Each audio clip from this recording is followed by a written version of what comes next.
the first thing you want to take care of every day, Lord, bless me. Why? So you can be a blessing. Keep me from the evil of the day. Keep me from the evil of the day. Every day you wake up, you don't know what evil has been designed to try to take you down and to trouble you. So go ahead of it and say, keep me from the evil of the day. Choose fellowship with God daily. Choose fellowship with God daily. Try to learn what pleases the Lord and have nothing to do with the things done in darkness, which are not worth anything. Walk with Him. Walk with Him for life. Now, let me ask you this. Is there anything in your life that you're willing to be fully committed to for the rest of your life? There might be things you're committed to right now that's taking your time and your energy, and you shouldn't be committed to those because God wants first priority in your life and a whole heart commitment. And God says what's most important is that you be with me above everything else, that you get to know me. It means that when I wake up in the morning, I need to say, God, no matter what happens today, I need to get to know you a little bit more. I need to learn how to love you a little bit more. And it could be the best day I've ever had, but I need to make sure I need to learn to love you and know you a little bit more. And God says, if you do that, that day was a success. And the opposite is true too, which is, let's say you get up and you don't even think about God. And you've got this great day. You go, you make the sale, you finally get the job, you finally get a date with a live girl, whatever it is, okay? You're a success that day. It's your best day ever that you've got. And you forget about God. God says that day was a waste. It was a failure because you forgot me. What's most important is that you get to know the Lord and get to know Him. And it's a mistake that you and I make all the time in our lives where we don't think about inviting God into our daily experiences. And we think, God, I've got this. I got my dating. Don't worry about my dating. I've got it, God. I know what I'm doing. Oh, God, don't worry about my work. Oh, I'm good. I'm good, God. I've got my work. Don't worry about my dreams, God. Oh, don't touch my dreams. Don't worry about them. I've got them. And we totally rule out God. Am I going to put my faith in my own wisdom, in my own power, in my own resources, or am I going to trust God? Am I going to let God do the battle for me and trust His power and His provision in my life? And the fact is that when we make that choice, we need to know that God wants to do battle for us. God wants to go before us in battle. He wants to go with you in battle. He wants to help you in your troubles and the problems that you have. So whatever trouble you're in, whatever battle you're in right now, seek the Lord, seek His power. He wants to give it to you. Prayer is a weapon of our faith.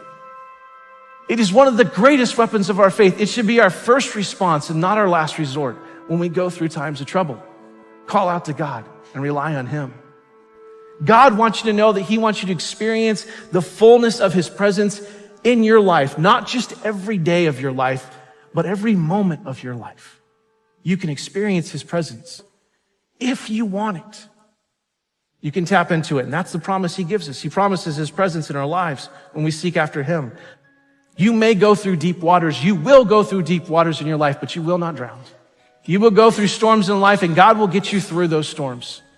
And when you go to battle, you need to know that God wants to be there with you and protect you, and you will not be destroyed.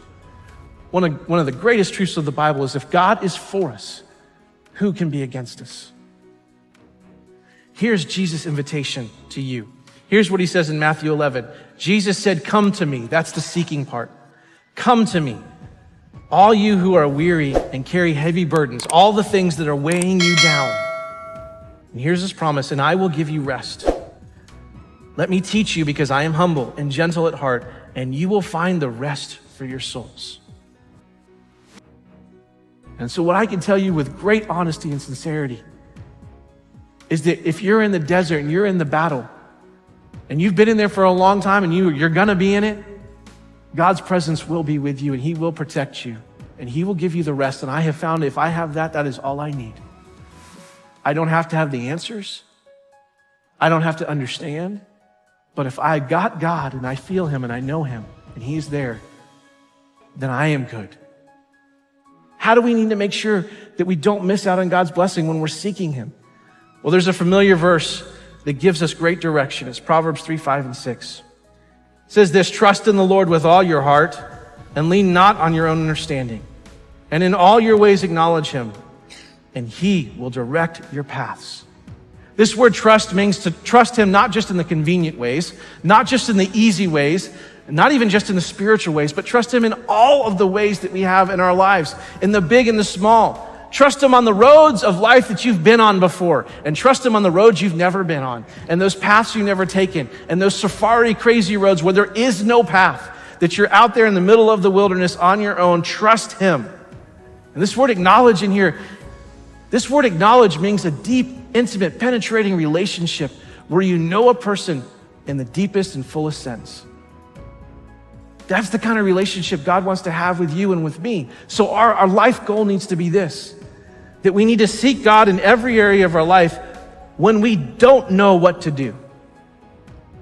And we need to seek God when we do know what to do. We need to seek him in the big things, in the small things.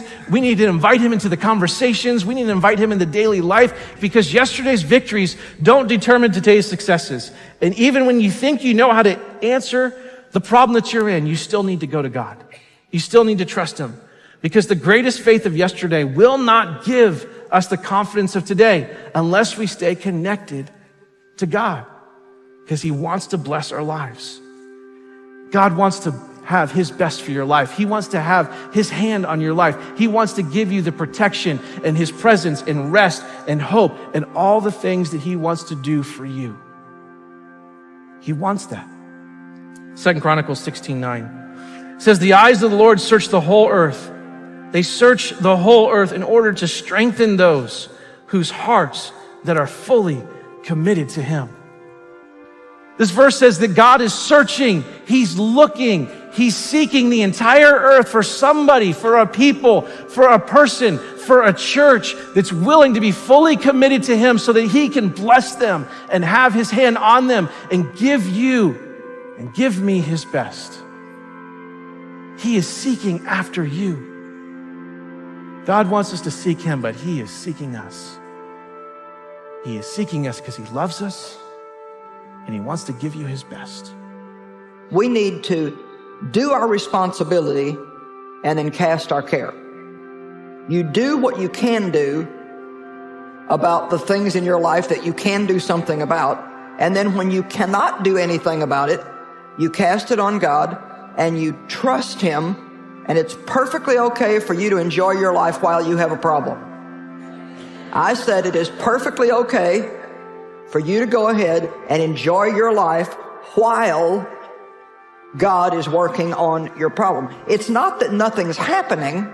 It's just that you're not the one that's making something happen. So whatever you have going on in your life tonight, don't waste one more day in excessive sadness and grief and depression and discouragement because you can't do anything about it.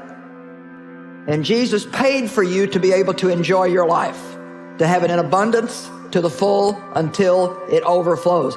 So we are totally wasting what God gives us if we waste our days in sadness and mourning. Learn how to focus on good things. Everybody here has got something they could be upset about if they chose to focus on it, but you don't have to focus on that. And what we focus on is what we magnify in our lives. What we talk about is what we become more consciously aware of in our lives. If there's a problem that needs to be dealt with it, deal with it, but don't focus on it. Think about the possibilities in your life, not the problems in your life. Hebrews 12:2 very simply says, looking away from all that will distract unto Jesus, who is the author and the finisher of our faith. Learn how to celebrate the good instead of grieving excessively over the bad things in life. No matter where you started in life, you can have a good finish. It doesn't really matter where you began. You have got a good finish coming. Let's have a shift in our thinking. Let's have a shift in what we're focusing on. Surely you can find something in your life to focus on that's worth celebrating. And we're going to be excited about the things that are yet to be done that we know that God is working on and that God is doing.